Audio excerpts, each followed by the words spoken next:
आज हम कोविड-19 वैक्सीन के संबंध में बात करेंगे।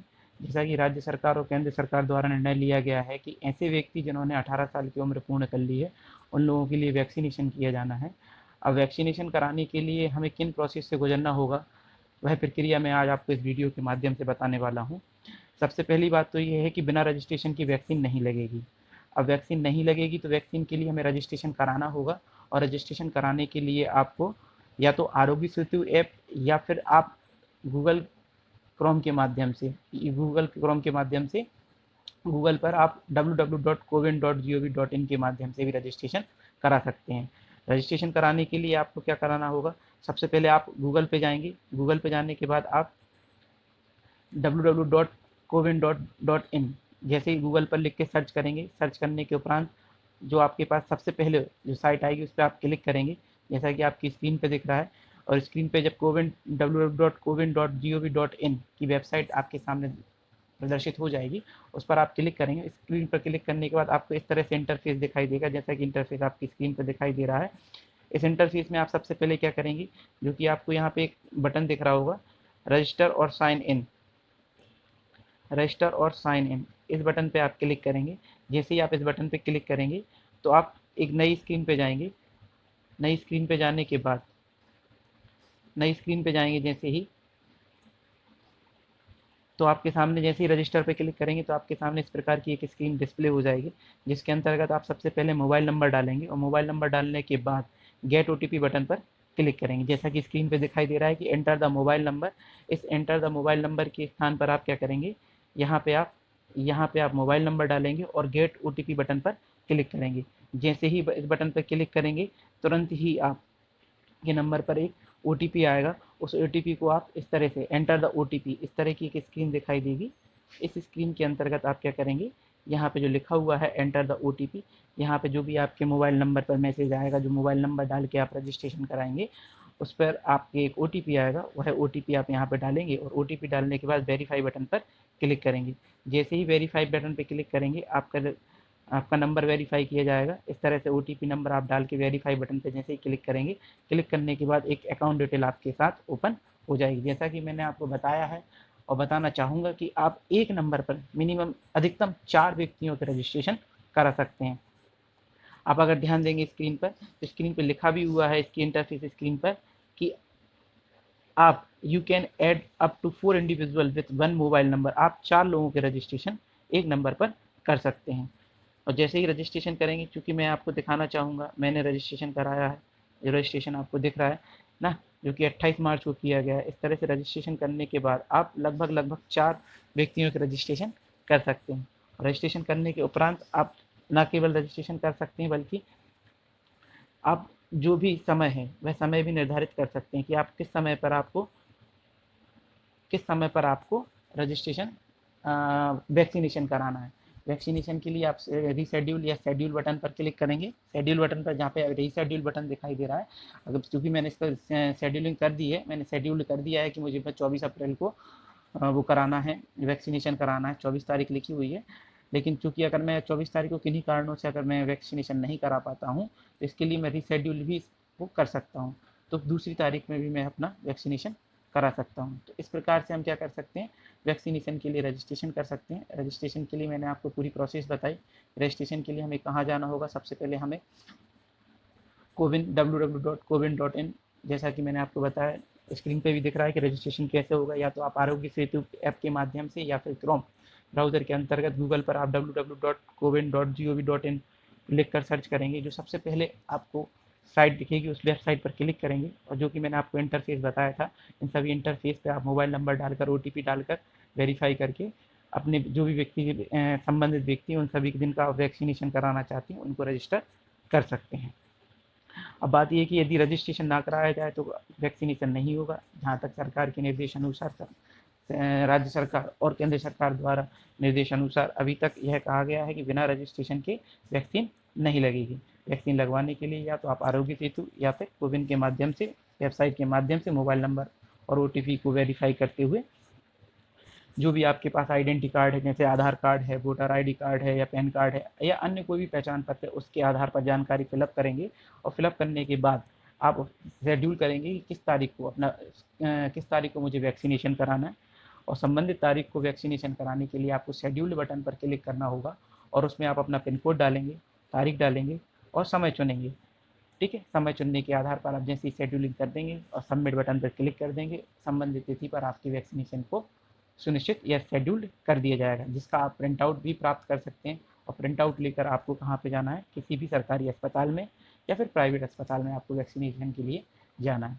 एक बात और बता दूं आपको, यदि आप किसी भी गवर्नमेंट हॉस्पिटल में आप वैक्सीनेशन कराते हैं तो यह निःशुल्क रहेगा, किंतु यदि आप किसी प्राइवेट अस्पताल में वैक्सीनेशन कराने जाते हैं तो आपको 250 रुपये देने होंगे। मध्य प्रदेश सरकार द्वारा माननीय श्री मुख्यमंत्री शिवराज सिंह चौहान जी ने अभी घोषणा की है हाल ही में कि मध्य प्रदेश के सभी नागरिकों के लिए जो 18+ हैं उन सभी के लिए यह वैक्सीनेशन फ्री में दी जाएगी। अब इसके बाद ये है कि भाई अगर हम जो वैक्सीनेशन के बारे में जानकारी चाहें तो वैक्सीनेशन के बारे में जानकारी है कि ये दो प्रकार की वैक्सीन है, जिसे भारत बायोटेक और ICMR और ऑक्सफोर्ड की एस्ट्राजेनेका, इन तीनों ने मिलकर बनाया है। बेसिकली वो वैक्सीन की बात करें तो दो प्रकार की वैक्सीन लगनी है। ठीक है, एक तो है कोवैक्सीन, एक है कोविशील्ड, जो कि कोवैक्सीन के बाद लगने के बाद कोविशील्ड दी जाएगी। ठीक है, जो कि डोज 1 और डोज 2 के रूप में लगाई जाएगी। अगर देखा जाए कोवैक्सीन के बारे में तो कोवैक्सीन को किसने बनाया है, ICMR भारत बायोटेक ने मिलकर बनाया है। और कहाँ बनाया है, इसे हैदराबाद के अंतर्गत बनाया गया है। ठीक है, दूसरी अगर कोविशील्ड की बात की जाए तो इसे ऑक्सफोर्ड के एस्ट्राजेनेका ने बनाई है। पुणे में सीरम इंस्टीट्यूट ऑफ इंडिया द्वारा इसका प्रोडक्शन किया जा रहा है। वैक्सीन का टाइप क्या है, इस वैक्सीन का टाइप अगर कोवैक्सीन के बारे में बात की जाए तो इनएक्टिवेटेड मोड में है। इनएक्टिवेटेड मोड में मतलब इसका आशय ये है कि जो भी वायरस है, आपका कोरोना वायरस है, इस वायरस को डेड फॉर्म में, मृत अवस्था में बनाया गया है और इसे शरीर के अंतर्गत इनपुट किया गया है, ताकि जो भी इम्यूनिटी सिस्टम है वो हमारा डेवलप हो सके और कोरोना से लड़ सके। जबकि दूसरा नॉन रेप्लिकेटिंग वायरल वेक्टर है। अब अगर इस इन्फेक्टिवनेस की बात की जाए तो इसका लगभग इन्फेक्टिवनेस 81.3% है और कोविशील्ड का 70% है। कीमत की बात की जाए तो कोवैक्सीन की कीमत लगभग सभी सरकारी अस्पतालों में फ्री रहेगी, लेकिन प्राइवेट अस्पतालों में 250 रुपये रहेगी। सेम कंडीशन डोज 2 या कोविशील्ड की है, जो कि सरकारी अस्पतालों में निःशुल्क और प्राइवेट अस्पतालों में 250 रुपये लिए जाएंगे। साइड इफेक्ट अगर दोनों की ही बात की जाए तो दोनों के ही साइड इफेक्ट कैसे हैं, दोनों के ही साइड इफेक्ट इस तरह से हैं कि इसमें आपको साइड इफेक्ट के रूप में सिर दर्द, दर्द या थकान या हल्का सा बुखार, ये दोनों ही कारण हो सकते हैं। अब बात की जाए कि कुछ प्रश्न आपके मन में आ रहे होंगे, ठीक है, तो उन प्रश्नों को भी मैंने रखा हुआ है। जैसे कि क्या वैक्सीन लगवाना अनिवार्य है? नहीं, इसमें आपकी मर्जी चलेगी, लेकिन विशेषज्ञों की सलाह ये है कि आपको वैक्सीन लगाना चाहिए ना, क्योंकि वैक्सीन अगर आप लगाते हैं तो कोरोना से आपका अधिक से अधिक बचाव होगा। क्या वैक्सीन लगाने के बाद भी मास्क ज़रूरी है? वैक्सीन के बाद बिल्कुल भी मैं आपको 100% आगाह करना चाहूँगा कि वैक्सीन के बाद भी मास्क पहनना ज़रूरी है, क्योंकि वैक्सीन के दूसरे डोज के 14 दिन बाद ही इसका असर होता है, इसलिए मास्क पहनना और सोशल डिस्टेंसिंग रखना जरूरी है। क्वेश्चन नंबर 3 की बात करें कि वैक्सीन इतने कम समय में तैयार की गई है, भारत में तैयार की गई है, पूर्ण स्वदेशी है, क्या यह सुरक्षित है? तो हाँ, यह बिल्कुल सुरक्षित है। यह विषय विशेषज्ञों द्वारा तैयार की गई है और इसके लिए सख्त से सख्त गाइडलाइन का पालन किया गया है। अगर अगले क्वेश्चन की बात की जाए, क्या इन्फेक्टेड या लक्षण वाले व्यक्ति को वैक्सीन लगवाना चाहिए? तो इसमें जो भी व्यक्ति कोरोना से इन्फेक्टेड है उसे वैक्सीन नहीं लगवाना चाहिए, उसे थोड़ा सा रुकना चाहिए और लक्षण ठीक होने के 14 दिन बाद उसे वैक्सीनेशन कराना चाहिए। अगर अगले क्वेश्चन की बात करें कि क्या कोरोना से रिकवर हो चुके व्यक्ति को वैक्सीन लेनी चाहिए? हाँ, अगर किसी को कोरोना हो चुका है ना, और कोरोना से वो रिकवर हो चुका है तो उसे भी वैक्सीन लगाना चाहिए, क्योंकि यह आवश्यक नहीं है कि अगर आपको एक बार कोरोना हो गया है तो दूसरी बार या पुनः कोरोना ना हो। क्या वैक्सीन के साइड इफेक्ट हैं? देखिए, किसी भी वैक्सीन, आप बच्चों को वैक्सीनेशन कराते हैं या इस वैक्सीन की बात की जाए तो किसी भी प्रकार के वैक्सीनेशन के साइड इफेक्ट माइनर होते हैं, जैसे कि आपको चक्कर आना, बुखार आना, दर्द होना, इस तरह के थोड़े से साइड इफेक्ट होते हैं। जहाँ तक है कोवैक्सीन और कोविशील्ड दोनों ही कंपनियों की फैक्ट शीट जारी की है, इसके अनुसार बुखार आना, इंजेक्शन की जगह दर्द होना, सिर दर्द होना, थकान जैसे साइड इफेक्ट सामने आ सकते हैं।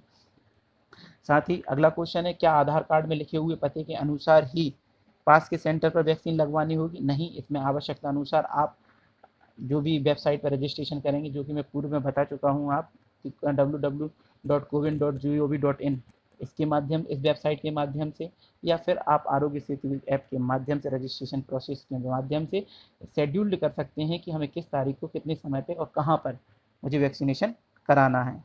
हाँ, अगला क्वेश्चन है कि क्या जहाँ पहला डोज लिया है वहीं दूसरा डोज लेना जरूरी है? ऐसा बिल्कुल आवश्यक नहीं है कि आपने जहाँ पहला डोज लिया है वहीं दूसरा डोज लेना आवश्यक है। आप दूसरा डोज अपनी सुविधा अनुसार शेड्यूलिंग के अनुसार लॉगिन करके शेड्यूल करके प्राप्त अपनी लोकेशन सेट कर सकते हैं और वहाँ पे आप वैक्सीनेशन या निकटतम CSC या PSC कम्युनिटी हेल्थ सेंटर या पब्लिक हेल्थ सेंटर पर वैक्सीनेशन करा सकते हैं।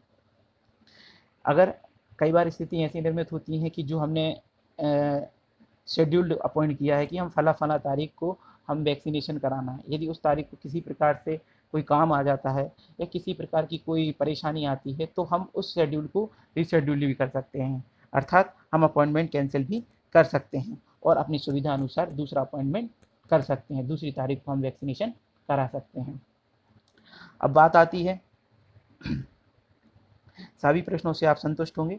इन प्रश्नों के अलावा जैसे ही आप रजिस्ट्रेशन करा लेंगे, रजिस्ट्रेशन कराने के पश्चात आप जब जो भी फोटो आइडेंटिटी कार्ड है ना, जो भी आपका पहचान पत्र है, वो पहचान पत्र आप संबंधित तिथि को लेके जाएंगे और संबंधित तिथि पर जब आप जाएंगे तो आपको सबसे पहले एंट्री पॉइंट 4 पॉइंट मिलेंगे। Entry point, waiting area, vaccination area और ऑब्जर्वेशन एरिया, ये 4 एरिया आपको मिलेंगे, जिसमें आप जो भी आपने लोकेशन चुनी है ना, लोकेशन चुनने के अलावा जो भी आपने जिस तिथि को आपने शेड्यूलिंग की है कि मुझे फला तारीख को वैक्सीनेशन कराना है, उस तारीख को आप संबंधित CSC या PSC पर जाएंगे या हॉस्पिटल जाएंगे और हॉस्पिटल में आपको 4 पॉइंट मिलेंगे। पहले पॉइंट पे आपको एंट्री पॉइंट मिलेगा, दूसरा पॉइंट आपको वेटिंग एरिया मिलेगा, तीसरा आपको मिलेगा वैक्सीनेशन एरिया और चौथा मिलेगा आपको ऑब्जर्वेशन एरिया।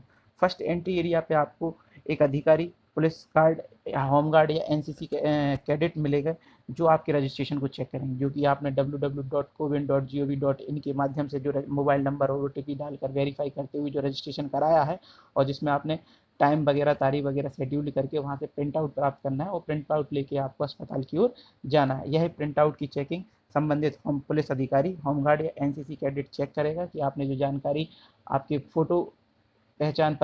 फोटो युक्त पहचान पत्र से मिलान करेगा, यदि सही जानकारी होगी, वेरीफाई होगी, तो वो आपको अगले पॉइंट पर भेज दिया जाएगा। अगले पॉइंट कौन सा है आपका? Waiting area. यहाँ पे पुलिस, होमगार्ड या NCC में से कोई भी एक अधिकारी होगा जो आपकी फोटो ID लेकर कोविन की वेबसाइट पर उसकी पुष्टि करेगा कि जो भी जानकारी डाली गई है वह बिल्कुल सही है।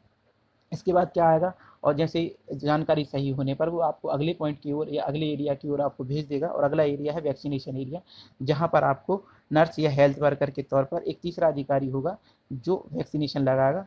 वैक्सीनेशन रूम में एक समय में एक ही व्यक्ति होगा, एक समय पे एक ही व्यक्ति होगा और जिसका वैक्सीनेशन होगा। वैक्सीनेशन के पश्चात आपको अगले पॉइंट के लिए, अगले एरिया के लिए भेज दिया जाएगा और अगला एरिया है आपका ऑब्जर्वेशन एरिया। ऑब्जर्वेशन एरिया के अंतर क्या होगा कि वैक्सीन लगने के बाद व्यक्ति को 30 मिनट के लिए यहाँ पर रखा जाएगा और यहाँ 2 अधिकारी होंगे जो साइड इफेक्ट पर नज़र रखेंगे।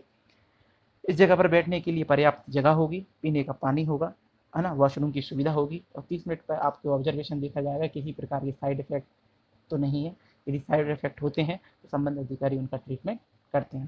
तो इस प्रकार से वैक्सीनेशन आपका कंप्लीट होगा। वैक्सीनेशन के लिए यह आवश्यक है कि आपको रजिस्ट्रेशन कराना अनिवार्य है, जहाँ तक शासन के निर्देश हैं कि सभी युवाओं के लिए जो 18+ हैं वो आरोग्य सेतु ऐप के माध्यम से या कोविन के माध्यम से रजिस्ट्रेशन कराएं और रजिस्ट्रेशन कराने के बाद निर्धारित शेड्यूलिंग के टाइम पर अपना प्रिंट आउट लेते हुए CSC या PSC पे जाएं और CSC PSC पे दिखाते हुए जो कि मैंने आपको 4 पॉइंट बताए हैं, entry point, waiting area, vaccination area और ऑब्जर्वेशन एरिया, इन चारों प्रोसेस के माध्यम से आपका वैक्सीनेशन कंप्लीट किया जाएगा और लगभग 28 दिन के बाद शासन के निर्देश अनुसार निर्धारित तिथि के पश्चात आपको दूसरे डोज को भी लेना आवश्यक है।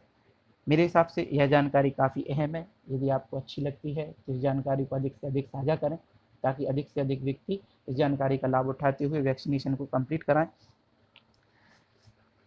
बस इतना ध्यान रखना है आप सभी लोगों को कि आपको रजिस्ट्रेशन कोविड वैक्सीन के लिए, वैक्सीनेशन के लिए आपको रजिस्ट्रेशन कराना अनिवार्य है। मैं अपनी बात यहीं ख़त्म करूँगा। यदि आपको वीडियो अच्छा लगता है या किसी प्रकार से आपके कोई क्वेश्चन होते हैं तो कमेंट सेक्शन में आप क्वेश्चन करें, वीडियो को लाइक करें और अधिक से अधिक शेयर करें ताकि ये इन्फॉर्मेशन अधिक से अधिक लोगों तक पहुँच सके। थैंक यू, धन्यवाद।